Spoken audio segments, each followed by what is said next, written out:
Okay, what's going on, everybody? It's your boy Derek Dee Wildman, and today what we're gonna do is, instead of me playing chess, I'm gonna go over some games that I played and review it. We're gonna go over two games. One game I won at the World Open this year, and against a guy named Kevin Sue, we played a Scotch Gambit. Scotch Gambit line, I ended up winning with an easy tactic. Then we're gonna go over a game where I lost against National Master Moro Lopez. I'm gonna start off with the first game at the World Open, which I played. It was round four. Uh, I had the white pieces at the World Open this year. The game started off pawn e4, pawn e5, knight f3, knight c6, and like you said, I don't know what you heard, but when I learned how to play chess, I was always taught to fight for the center, develop the pieces, knights before bishops, and get castles. So as you see, e4, e5 played by black. I played knight f3, which we call a force move, attacking e5. Black plays knight c6, protecting the pawn on e5. Then after that, I play pawn d4. After pawn d4, the more you get familiar with chess, you're gonna hear about openings. This is called the Scotch game. You know what I'm saying? So black takes ex d4. If I take back, that goes into an opener called the Scotch game, which was, from my knowledge, real popular by Gary Kasparov. Nakamura has played it, but I'm not going to go into that line. So after e4, e5, knight f3, knight c6, d4, ex d4, I play bishop c4. And what you can call that is a gambit. You know what I'm saying? I'm giving away a material for a lead in development. And you see that happen a lot with a lot of openings, the Smith-Morris Gambit, the Queen's Gambit, other openings. So my plan is he took a pawn, and I'm giving the pawn away, but for rapid development, because the faster you get your pieces developed, the easier it is. You know what I'm saying?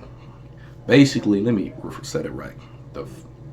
I'm giving a pawn away to get my pieces developed, get castle, if I can start an attack sooner.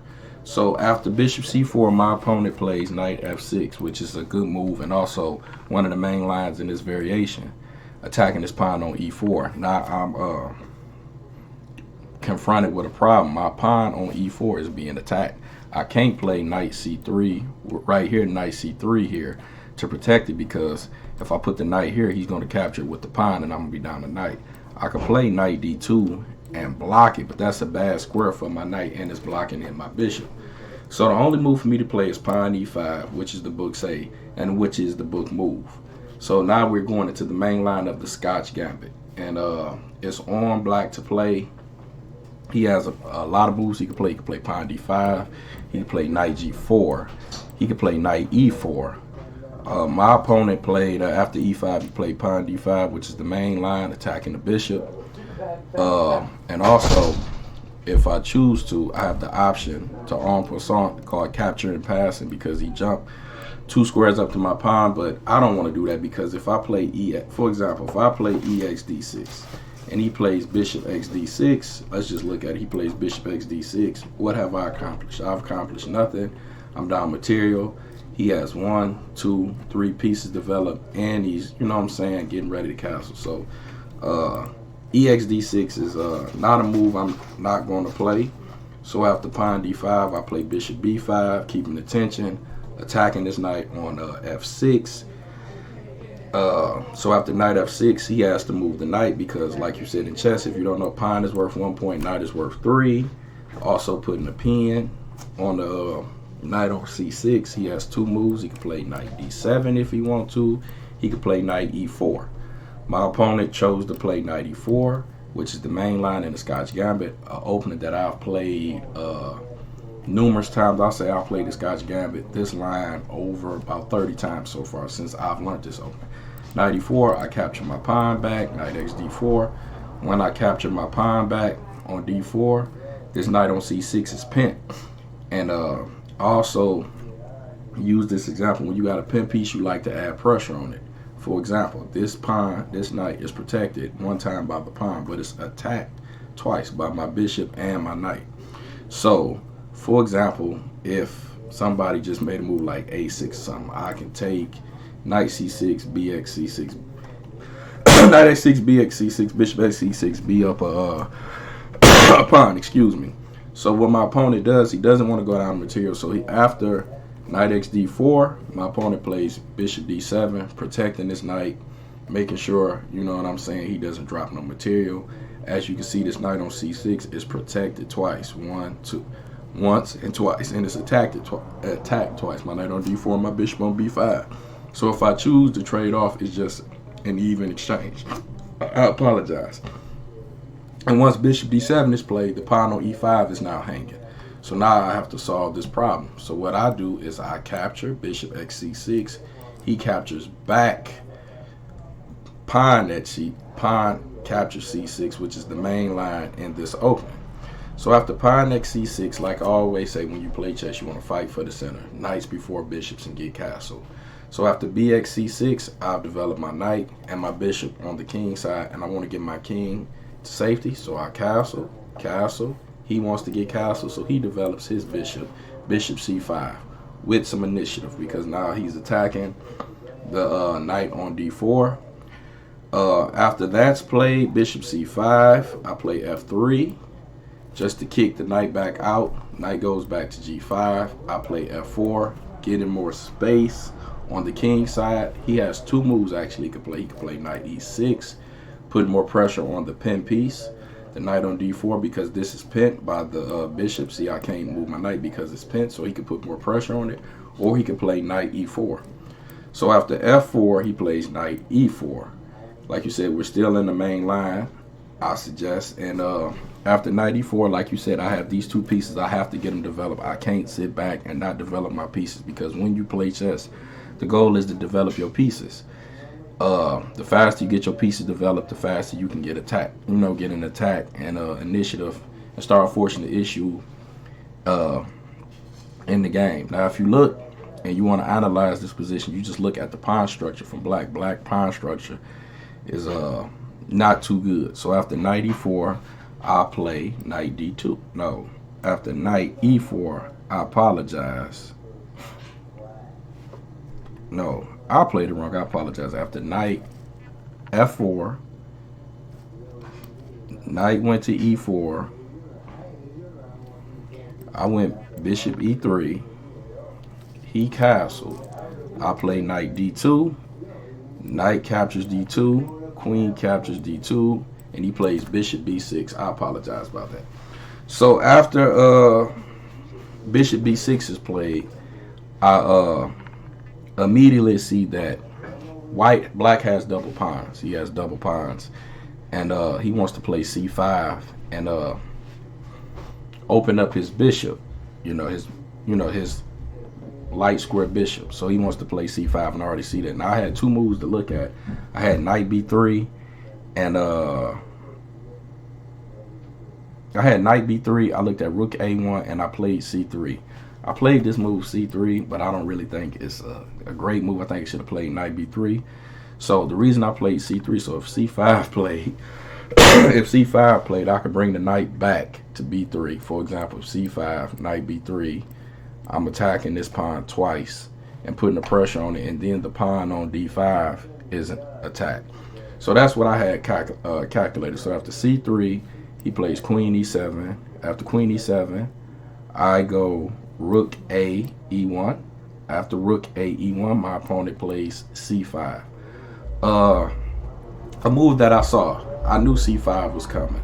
So after a long thought process and analyzing the position, I bring my knight back to f3. After I play knight f3, he plays bishop b5, getting his bishop active and also attacking my rook. I play rook f2.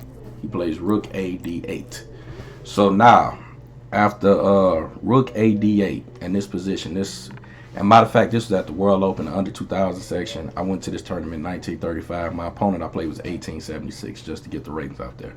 So after this position, the bishop goes to b5. I play rook f2.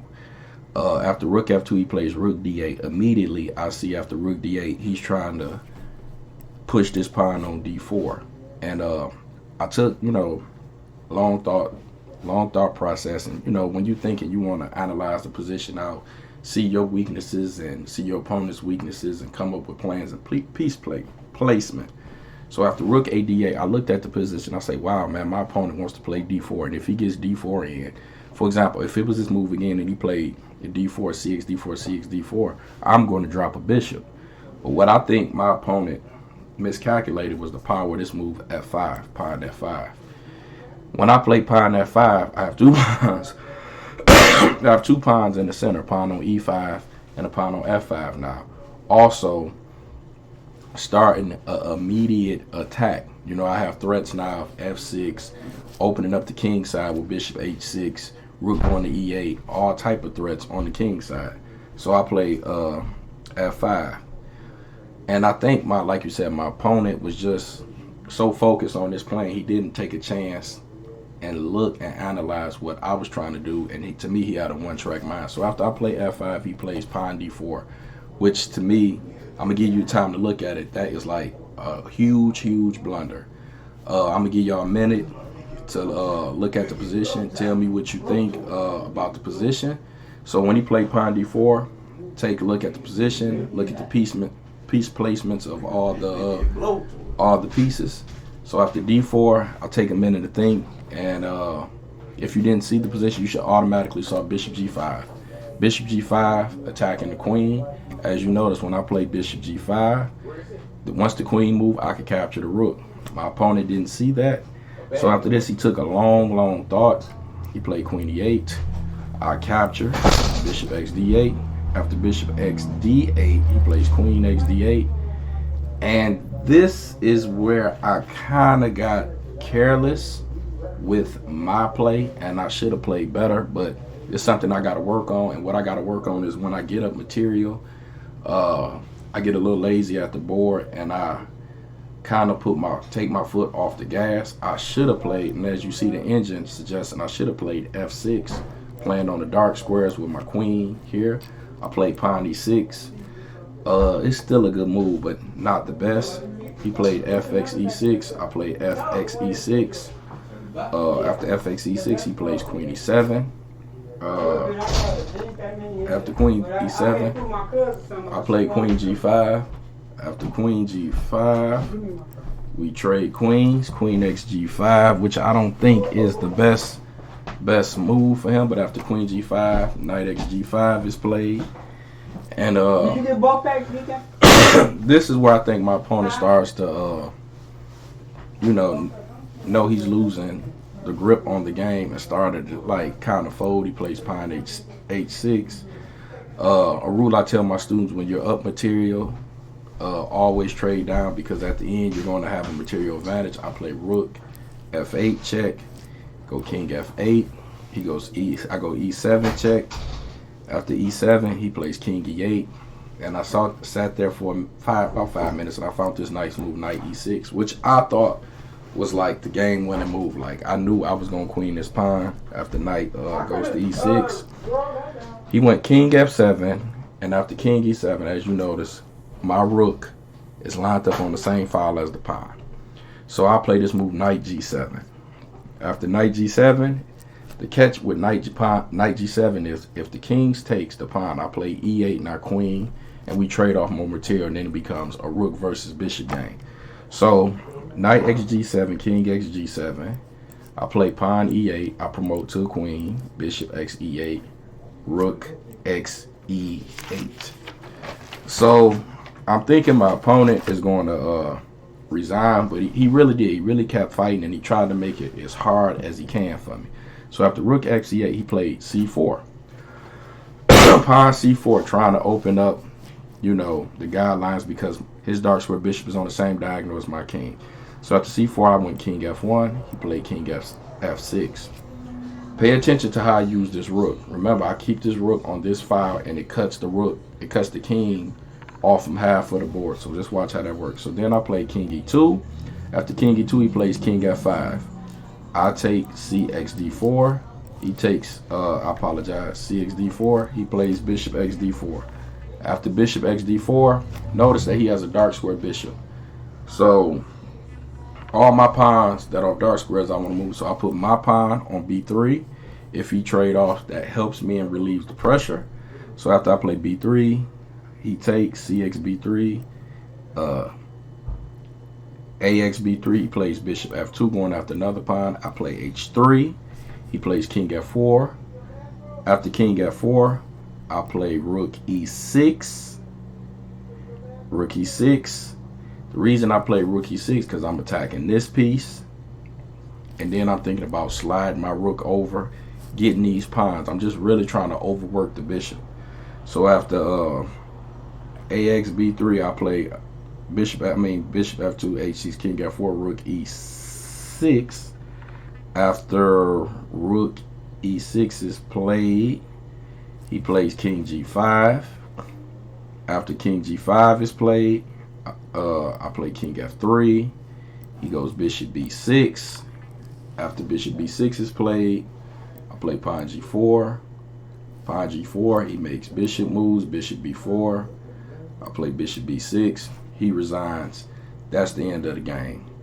I tend on doing more of these videos. Like you said, that was the round 4 at me versus Kevin Sue at the World Open this year, Scotch Gambit game. Hope you enjoyed this video. You have any questions, subscribe, like this video, and check out my podcast. Thank you. Have a blessed day.